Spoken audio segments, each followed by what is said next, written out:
Hello friends, welcome back to the channel. मैं रोबिन दीमान आपका स्वागत करता हूं। और भाई इस वीडियो में हम बात कर रहे हैं एक स्पॉन्सर्ड वीज़ा के बारे में। जापान का अप्रूव्ड वीज़ा है स्पॉन्सर्ड वीज़ा।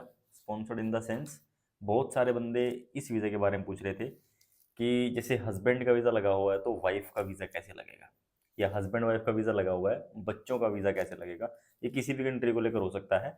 इसमें हम स्पेशली थोड़ी जापान के बारे में बात करेंगे। ये रिसेंटली अप्रूव्ड जापान का वीज़ा है। और जापान के वीज़ा का रेशो, इसके डॉक्यूमेंट्स, स्पेशली इसके डॉक्यूमेंट्स यानी कि स्पॉन्सर्ड प्रोफाइल है, इसके क्या डॉक्यूमेंट्स लगते हैं वो मैं आपको दिखाऊंगा विद प्रूफ और ऑफिशियल सोर्स से। और जापान के वीज़ा के बारे में हम इस वीडियो में बात करने वाले हैं। तो भाई बहुत बंदे ये पूछ रहे थे कि यार स्पॉन्सर्ड प्रोफाइल के बारे में थोड़ा सा बताओ कि जैसे बच्चे का कराना है या फिर वाइफ का कराना है, तो उनका क्या प्रोसेस रहता है। जापान के वीज़ा को लेकर ये लोगों ये भी पूछ रहे हैं कि भाई इसका सक्सेस रेशो अभी के टाइम में कैसा है। तो देखो भाई, सबसे पहले तो मैं आपको ये बता दूं कि आप लोग ये पूछते हैं कि भाई हमसे कांटेक्ट करना है, हमें वीज़ा फाइलिंग करानी है, क्या प्रोसेस रहता है, क्या चाहिए। देखो प्रोसेस तो सारा आपको वीडियो में पता चल ही जाता है। तो मोस्टली लोग ये पूछते हैं कि भाई कांटेक्ट कैसे करें, नंबर दे दो, कमेंट भी कर देते हैं इंस्टाग्राम पे भी और वहाँ पे भी। तो भाई सिंपली आपको एक काम करना है, आपको इंस्टाग्राम ये स्क्रीन पे आ रहा है यहाँ पे और डिस्क्रिप्शन के अंदर भी लिंक है, वहाँ पे जाके फॉलो करो, मैसेज करो। सिंपली वहाँ पे आपको सारी डिटेल्स मिल जाएंगी, रिप्लाई भी मिल जाएगा। कोई इसका चार्ज नहीं है भाई, बात करने का कोई चार्ज नहीं है। कोई किसी को आपको पैसे ट्रांसफ़र करने की ज़रूरत नहीं है, डायरेक्टली आपकी बातचीत हो जाती है।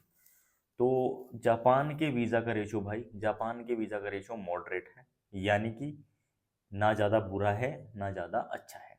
और ये इसका ऐसा ही रहता है। ऐसा नहीं कि कोई बहुत ज़्यादा अच्छा हो गया हर एक बंदे को दे दिया, या फिर बहुत ज़्यादा बुरा हो गया किसी को भी नहीं दे रहा, ऐसा नहीं है। वीज़ा मिल रहे हैं, वीज़ा आ रहे हैं, बट इसका जो रेशो है वो मॉडरेट है। ना ज़्यादा बुरा है ना ज़्यादा अच्छा है। अब वीज़ा अप्लाई करने के लिए आपको कुछ लिमिटेड डॉक्यूमेंट्स चाहिए। जैसे लेट्स सपोज कि हस्बैंड का वीज़ा लगा हुआ है, ठीक है। हस्बैंड ने अप्लाई किया था, अब उनका प्लान चेंज हो गया, अब उनको बच्चे का और वाइफ का वीज़ा लेना है। तो उस केस में क्या होगा, उस केस में आपको कुछ डॉक्यूमेंट्स होते हैं। जैसे हस्बैंड का तो वीज़ा लग ही चुका है, अब उनको तो अपना पासपोर्ट सबमिट करने की ज़रूरत है नहीं। अब मान लो कि वाइफ वीज़ा अप्लाई करना चाहती है, तो उनको क्या करना पड़ेगा, उनको हस्बैंड के डॉक्यूमेंट्स देने पड़ेंगे। आपका वीज़ा, आपका खुद का पासपोर्ट, प्लस उसके अलावा आपके हस्बैंड का बिजनेस प्रूफ, हस्बैंड की आईटीआर और हस्बैंड का बैंक बैलेंस यानी कि बैंक स्टेटमेंट। इसमें जैसे अभी इनकी खुद की कोई प्रोफाइल नहीं है, ठीक है, कोई सेल्फ स्पॉन्सर्ड नहीं है ये, तो इनके हस्बैंड के सारे डॉक्यूमेंट्स लगे, उन्हीं के सारे डॉक्यूमेंट्स इनकी फाइल में भी लगेंगे। और जो आइटनरी जिस हिसाब से उनकी कैटेगराइज किया गया था उसके हिसाब से ही इनकी फाइलिंग भी हो जाएगी। तो ये सेम चीज़ दिखा के इन दोनों की फाइलिंग हो जाएगी, और उसी तरीके से इनको भी वीज़ा मिल गया। जैसे तो औरों को भी वीज़ा ऐसे ही मिल जाता है। स्पॉन्सर्ड प्रोफाइल में जैसे कि अब हस्बैंड का लगा हुआ तो वाइफ के चांस ज़्यादा रहते हैं वीज़ा मिलने के, यानी कि बहुत अच्छे चांस रहते हैं, मैं ये बोलूँगा बहुत अच्छे चांस रहते हैं वीज़ा मिलने के। क्योंकि इसमें रहता है कि एक बंदे को लगा हुआ है ऑलरेडी और उनकी प्रोफाइल पे उनको वीज़ा मिला है, तो उसी प्रोफाइल पे उनके बच्चे को या फिर उनकी वाइफ को वीज़ा ईज़िली मिल सकता है, इसमें कोई प्रॉब्लम नहीं है। सेकंड चीज़, जैसे कि अब इनके खुद के डॉक्यूमेंट्स, इनका तो खाली जैसे पासपोर्ट हो गया, इनका इनका आधार कार्ड हो गया, जो नॉर्मल डॉक्यूमेंट सभी के पास होते हैं वही लगे। बाकी जो इनके हस्बैंड के डॉक्यूमेंट होते हैं वो लगते हैं। तो ये सारे डॉक्यूमेंट थे। और इसके अलावा बच्चा, अगर कोई बच्चों का अप्लाई करना चाहता है, तो बच्चों मान लो कि स्टडी करता है, स्कूल में है, तो उसमें उस केस में उसको फादर के डॉक्यूमेंट लगेंगे, ठीक है। जो भी स्पॉन्सर कर रहा है उसके डॉक्यूमेंट लगेंगे, आईटीआर, बैंक स्टेटमेंट और बिजनेस प्रूफ। इसके अलावा बच्चे का एक बर्थ सर्टिफिकेट लगता है, और इसका एक एनओसी लीव लेटर लगता है, जो कि स्कूल से लेना पड़ता है अगर बच्चा स्टडी करता है तो। सेम केस में वाइफ के केस में आपको एक मैरिज सर्टिफिकेट देना पड़ेगा। अगर आपका मैरिज सर्टिफिकेट नहीं है तो पासपोर्ट में आप दोनों का नाम एक्सचेंज होना चाहिए, यानी कि बैक साइड में जहाँ पे नाम होता है हस्बैंड स्पाउस नेम, तो वहाँ पे आपका एक दूसरे का नाम मेंशन होना चाहिए। तो ये है।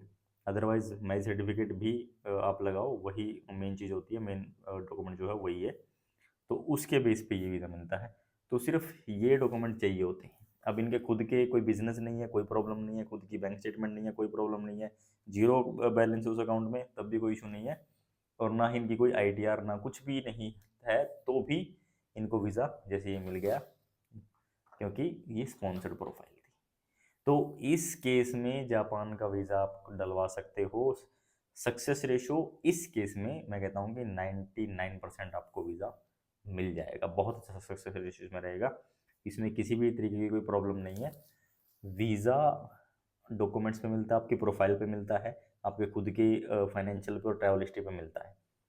अब इस वीज़ा लेने के लिए मैं आपको थोड़ा सा ना लैपटॉप पे लेके चलूँगा, वहाँ पे आपको प्रॉपर मैं दिखा भी दूँगा। दिल्ली, मुंबई, अहमदाबाद कहीं पे भी आप सबमिट कर रहे हैं, अपॉइंटमेंट लेने की कोई ज़रूरत नहीं है, सिंपली आप जाके वॉक इन कर सकते हो। अब इसके अलावा नॉर्मल डॉक्यूमेंट तो हो गई, इसके अलावा इनके डॉक्यूमेंट क्या लगेंगे? कवर लेटर हो गया, ट्रैवल आइटनरी हो गई, होटल बुकिंग्स हो गई, फ़्लाइट रिजर्वेशन हो गया और वीज़ा एप्लीकेशन फॉर्म हो गया। तो ये सारे के सारे डॉक्यूमेंट ऐसे ही दिखाने पड़ेंगे जैसे कि हस्बैंड की प्रोफाइल को डिस्क्राइब किया गया था या हस्बैंड की प्रोफाइल को रिप्रेजेंट किया गया था। तो उस तरीके से ही इनका भी प्रोसेस होगा एंड सेम चीज़ जैसे इन वीज़ा इनको मिला है, तो आप लोग भी इस चीज़ का बेनिफिट उठा सकते हो और वीज़ा आपको चांसेस अच्छे कि आप वीज़ा आपको मिल ही जाएगा। तो बच्चे का और बच्चों का और इसका वाइफ का आप डेफिनेटली कर सकते हो। अगर वाइफ को मिला हुआ तो हस्बैंड कर सकता है, हस्बैंड को वीज़ा मिला हुआ तो वाइफ कर सकती है। तो इसके बारे में काफ़ी सारे लोग पूछ रहे थे कि ये स्पॉन्सर्ड प्रोफाइल का क्या मैटर होता है। मैटर इसका सिर्फ यही है, इसमें इसका मतलब स्पॉन्सर्ड का मतलब ये नहीं कि कोई जापान से आपको कोई स्पॉन्सर कर रहा है, वो इन्विटेशन पे हो जाता है, वो एक अलग रूल है, यानी कि अलग कैटेगरी है। वो उसको बोलते हैं tourist visa with guarantor, with guarantor होता है वो, तो वो उसका प्रोसेस अलग है, उसका वो उस पर भी कभी हम बात करेंगे, जब वीज़ा कोई इशू होगा तो उसके बारे में भी बात करेंगे। बट अभी ये है नॉर्मल स्पॉन्सर्ड प्रोफाइल, यानी कि फैमिली मेम्बर ही खुद स्पॉन्सर कर रहा है, तो उसके बेस पे ये वीज़ा लगा है। तो ये वो वीज़ा था। और भाई नॉर्मल प्रोसेसिंग टाइम अभी 15 से 20 दिन आप मान के चलो जापान दे रहा है। आप वीएफएस की साइट पे जाएंगे, ऑफिशियल वेबसाइट पे, वहाँ पे दिखेगा आपको कि 5 दिन में रिस्पॉन्स आ रहा है। नहीं, बिल्कुल भी नहीं आ रहा। 2 हफ्ते तो मिनिमम है और उसके बाद आप 20 to 25 डेज भी कई बार चला जाता है इसका जो रिजल्ट आने में। तो उसके अकॉर्डिंग ही आप अपनी ट्रिप प्लान करो भाई, क्योंकि बहुत सारे लोग इस चीज़ से थोड़ा सा बोलते हैं मुझे भी कि भाई 5 दिन में वीज़ा आ रहा है तो क्या पॉसिबल है?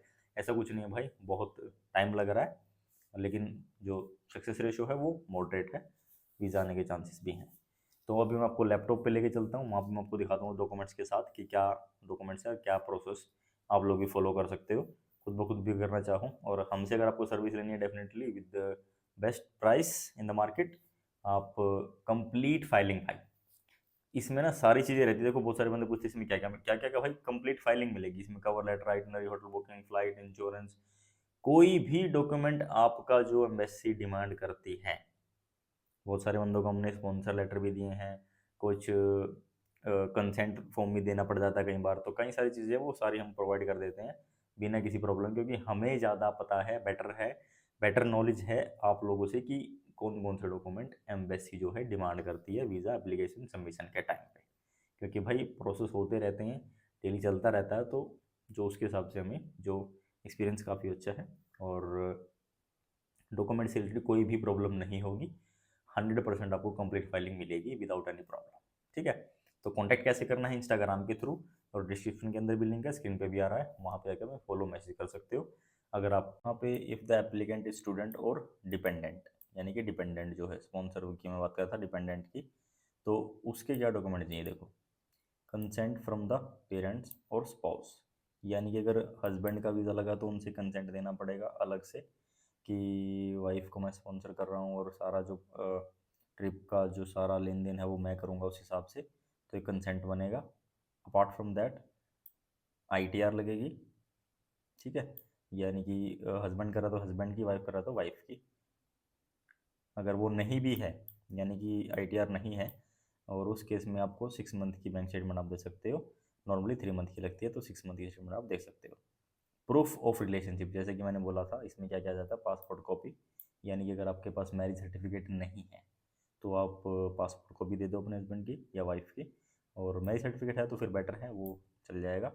एंड बर्थ सर्टिफिकेट, यानी कि बच्चे के केस में बर्थ सर्टिफिकेट लगेगा और स्कूल की एनओसी लगेगी, तो वो चीज़ आपको देनी पड़ेगी। तो ये मेन इसके डॉक्यूमेंट हैं और ऑफिशियल सोर्स से मैं आपको दिखा रहा हूँ चेकलिस्ट के हिसाब से। यहाँ पे सारी चीज़ें आपको एकदम 100% गारंटी के साथ बताई जाती है भाई, विद प्रूफ और जेन्युइन चीज़। ये नहीं कि कुछ भी उठा के बोल दिया मुँह उठा के, कोई भी आया ये लो ये ऐसा कुछ नहीं है भाई। प्रॉपर डॉक्यूमेंटेशन, वो भी चेकलिस्ट के हिसाब से। तो यहाँ पे आप देख सकते हो भाई, पासपोर्ट हो गया आपका, और वीज़ा एप्लीकेशन फॉर्म हो गया, आपकी फ़ोटोग्राफ हो गया, कवरिंग लेटर हो गया जो कि सबसे ज़रूरी है, और आपकी आइटनरी हो गई, वो भी काफ़ी ज़रूरी है, इंक्लूडिंग सारी चीज़, hotel booking, contact information, Japan में क्या प्लान है सारा, और आपकी इनकम टैक्स रिटर्न अगर नहीं है तो आपकी 6 मंथ की बैंक स्टेटमेंट। तो ये प्रूफ है। और यहाँ पे आप देख सकते हो ये विदाउट गारंटर है, विदाउट गारंटर जिसकी मैं बात कर रहा था। विद गारंटर विदाउट गारंटर दोनों में अलग है, दोनों का प्रोसेस अलग है, दोनों दोनों कैटेगरी अलग है। ठीक है, तो ये था भाई। तो आप डेफिनेटली कांटेक्ट कर सकते हो, किसी को वीज़ा लगवाना है तो आप इंस्टाग्राम पे फॉलो करके मैसेज करना, वहाँ पे इन्फॉर्मेशन आपको मिल जाएगी। तो मिलेंगे नेक्स्ट वीडियो में, till then take care, bye, thank you so much for watching.